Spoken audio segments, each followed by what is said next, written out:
Hey folks, Micah McGee here. In today's video, I'm going to be replanting some apple trees that the deer have killed in my property.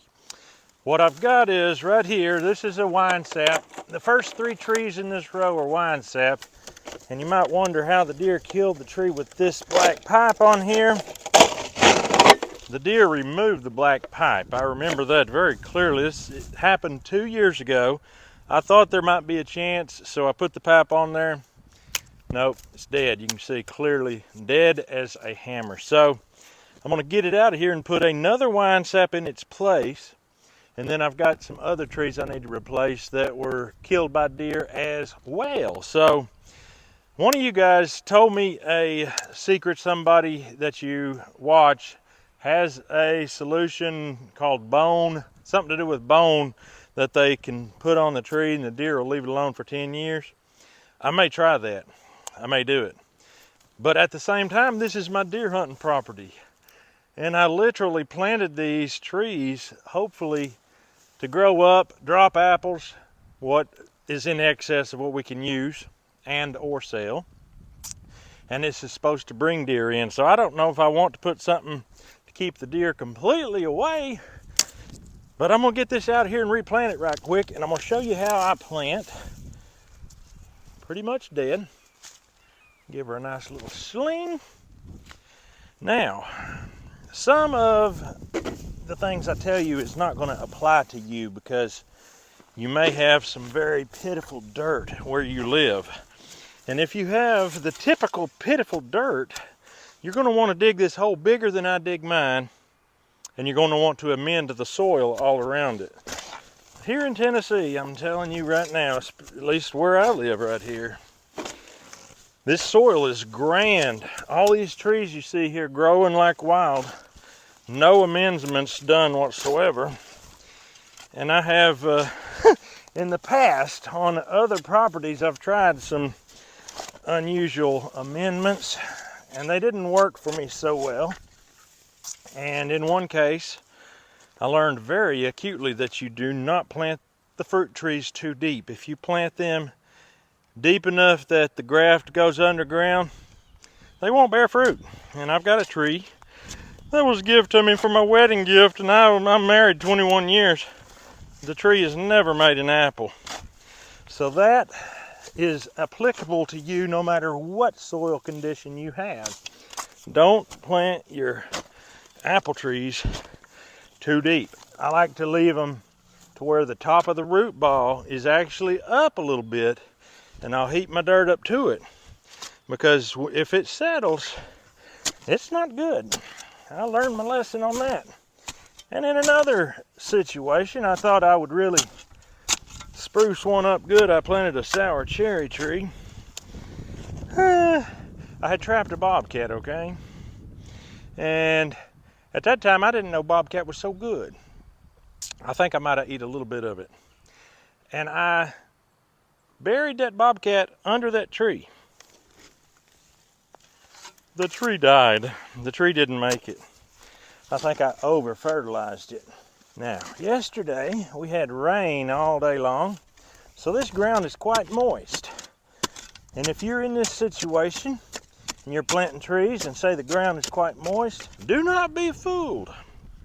It still needs to be watered in. There's no way that you can pack it tight enough. Maybe you can pack it tight as you want. There's still going to be little air pockets. It's got to be watered in. I got this wine sap tree from the good friends up at Livingston Garden Center. We have some amazing people here in Tennessee. I'm just gonna pull this out of here, and I may have to cut. Don't be afraid. If you're afraid to cut the pot because of wasting a pot, don't be afraid to cut the pot, because it's more important to save your tree than it is to save the pot. This pot ain't worth very much money. This tree costed me well over $30, which shows you why I tend to harvest bucks.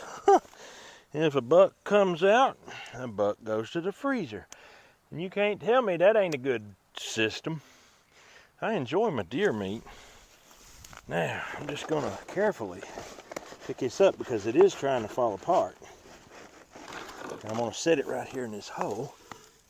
And I've got exactly about 1 inch sticking up. And I'm going to just start filling in these edges with dirt. That's very, very rich. It's even got some of the soil amendment from the last tree that was here. Very nice and rich. And I'm just gonna tamp these with my hands. Get this all in here.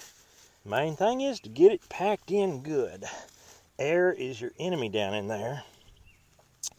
And I brought a 55-gallon drum of water with me today. So we've got plenty of water to get this done properly. Tighten it up, just like that. And the next step after this is water. And you can sprinkle some fertilizer around there. Would not be a bad idea at all. Okay, at this point it's time to look about pruning it a little bit, just giving it a little haircut. It don't need a whole lot. And be thinking about how you want to shape this tree. Every little apple tree you buy is somewhat shaped differently at the beginning. But you want to think. We want an upside down umbrella. So I'm going to trim this to where the first bud is on the outside. And on this one, I'm going to trim it where the first bud is on the outside facing the other way so that we can get this shape started. And these out here, I'm going to do basically the same thing. I've got one here on the bottom, so I'm going to trim that and it's going to shoot out the bottom. This in here is going to come out the bottom, right about there. And this in here is going to come out the bottom. So that's it, just 1, 2, 3, 4, 5 limbs. Now I've got some that, this little thing here is nothing, just dead. I'm going to trim them off flat. Okay, now I've got some up here that on the very tips have some blooms coming out. I'm going to show you why that's a terrible thing to leave. But for now, let's water this thing in and move on to the next tree. I just brought this 5-gallon bucket so I could carry the water from the truck down here to the trees because it's not all that close. And I can drive the truck down here, but it was sloshing a little bit. You might be wondering, where in the world's your boys, McGee? If anybody needed a boy, it's you, McGee.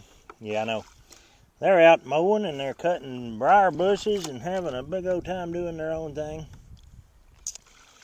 So I'm at it myself today. This here orchard has kind of been my baby all along.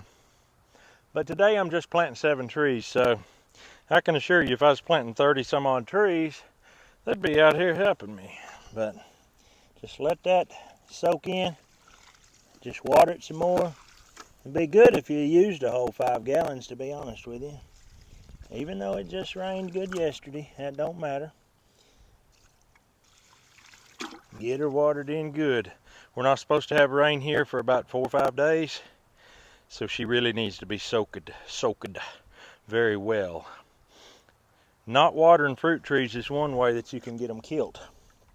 And in a lot of places, I mean maybe a majority of the US and the world, you need to water them once a week. But here in Tennessee, we literally get watered once a week, if not more. Sometimes way more than necessary. And that's a good thing if you're growing fruit trees. The first year or two, it would be nice if you could get rain every couple of days.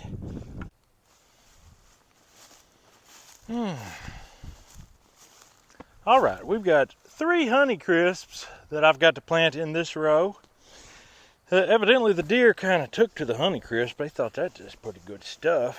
And so anyway, maybe they just realized they're more expensive. I don't know. But bless their hearts, they hit me hard on the Honeycrisp row. But I'm going to get in here and get this dug up real quick and get her in here.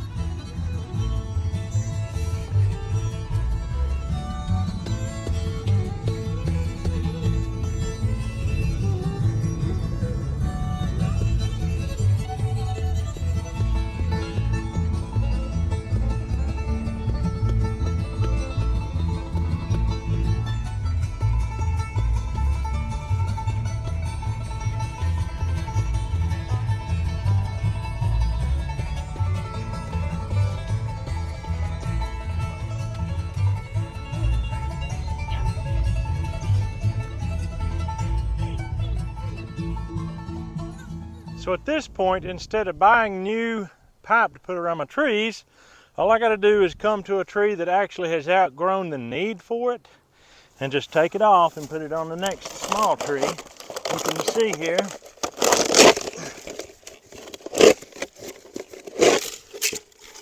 It's a little bit dark because it hadn't received sunlight, but the bark's still there good. Didn't harm the tree at all. There's a false notion going around that it'll cook your bark. It don't do it in Tennessee, let's just put it that way.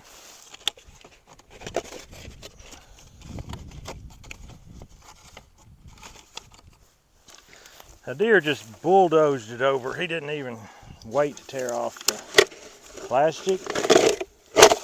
He just dozed it. Just absolutely.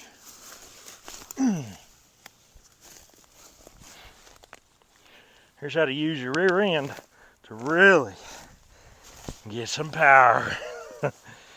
Oh boy, I hate it when a $35 tree gets killed, I tell you. I'm gonna plant this one in, and then I'm gonna show you something about these blooms. The reason why that is not a good thing.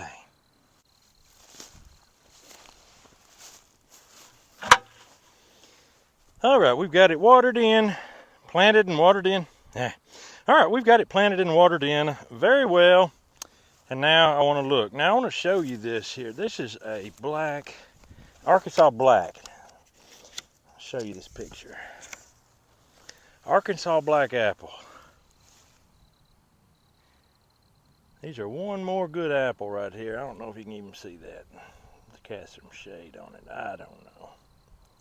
Anyway, Arkansas black apple. These things are something else. Now, I've heard people say they didn't like them, and the reason why was because they ate them fresh after they picked them.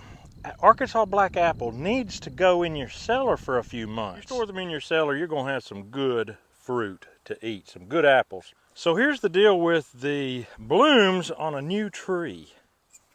Out here on the tip, very tip, that's going to just pull that down. That's not good. That's actually very bad. We're going to cut that off.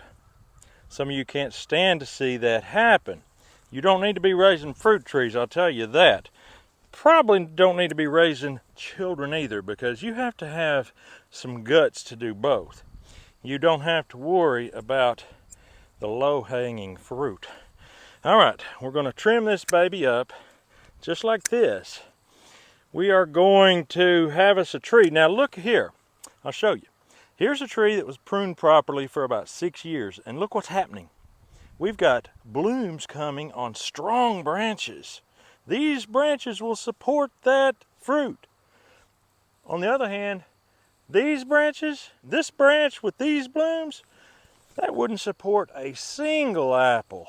Not a single one. So we're going to just prune that while at the same time thinking about shaping our tree the way we want it shaped. I hope this has helped you some. If you don't have an orchard and you have some property that you could put an orchard, I highly recommend it. If you have the guts to cut something off. So we're going to get out of here. I hope you have a great day. We appreciate you a lot, but we got to go. We will see you on the next video. Snip, snip.